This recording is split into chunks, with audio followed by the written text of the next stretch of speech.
ఆర్థిక ఇబ్బందులున్నా ఇచ్చిన హామీలను నెరవేరుస్తున్నామన్నారు మంత్రి వివేక్ వెంకటస్వామి.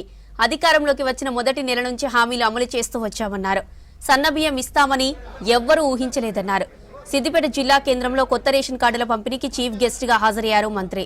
ప్రభుత్వం 20 లక్షల కొత్త రేషన్ కార్డులు ఇస్తుందన్నారు. చివరగా 1970లో రాష్ట్రంలో పేదలకు ఇల్లు ఇచ్చారని, మళ్లీ ఇప్పుడు తమ ప్రభుత్వం వచ్చాక ఇండ్లు వస్తున్నాయన్నారు. ఇంద్రమ్మ ఇళ్ల సంఖ్య పెంచేలా సీఎంతో మాట్లాడామని, ప్రతి లబ్ధిదారునికి ప్రభుత్వం ఇల్లు ఇస్తుందని తెలిపారు మంత్రి వివేక్.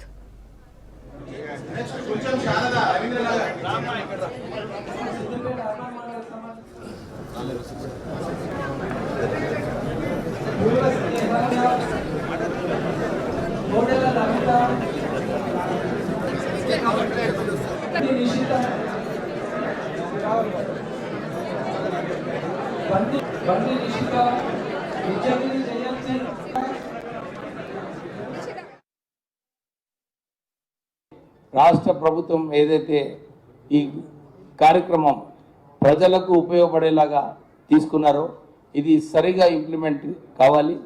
నేను ఒక వారం 10 రోజుల నుంచి సిద్దిపేట, మెదక్ జిల్లాలో మొన్న సంగారెడ్డి కూడా పోయాను, నర్సాపూర్ పోయాను. ఎక్కడ కూడా నాకు ఇలాంటి కంప్లైంట్ అయితే ఎక్కడ రాలేదు. కేవలం సిద్దిపేటలోనే వచ్చింది.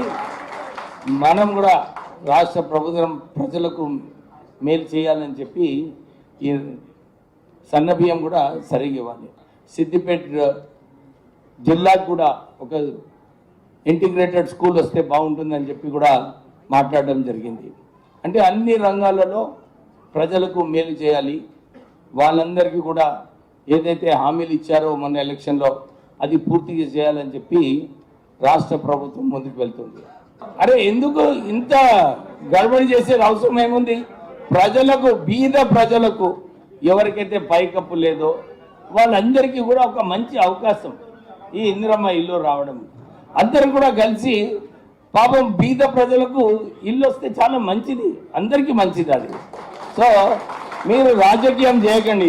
ఇది రాష్ట్ర ప్రభుత్వము ఒక ఫ్లాగ్షిప్ ప్రోగ్రామ్గా తీసుకోవడం జరిగింది. నేను చాలా చోట్ల కూడా ఎవరైతే బేస్మెంట్ వర్క్ కట్టుకున్నారో వాళ్ళందరికీ ₹1,00,000 వాళ్ళ అకౌంట్లో ఆల్రెడీ రావడం జరిగింది. సో ఇక్కడ సిద్దిపేట కూడా కలెక్టర్ గారికి ఇదే చెప్తున్నాను, దీంట్లో మీరు దృష్టి పెట్టండి. లబ్ధిదారులందరూ కూడా ఒక సూచన, ఎందుకంటే ఈ స్కీమ్లో 600 స్క్వేర్ ఫీటే కట్టుకోవచ్చు.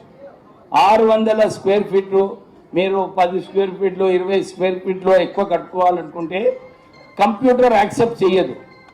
కంప్యూటర్ యాక్సెప్ట్ చేయకుండా మన పైసలు రావు. మళ్ళీ మీరు వచ్చి లీడర్లకు వెనుకబడి సార్ ఎట్లనైనా పైసలు ఇప్పి అంటే రావు పైసలు.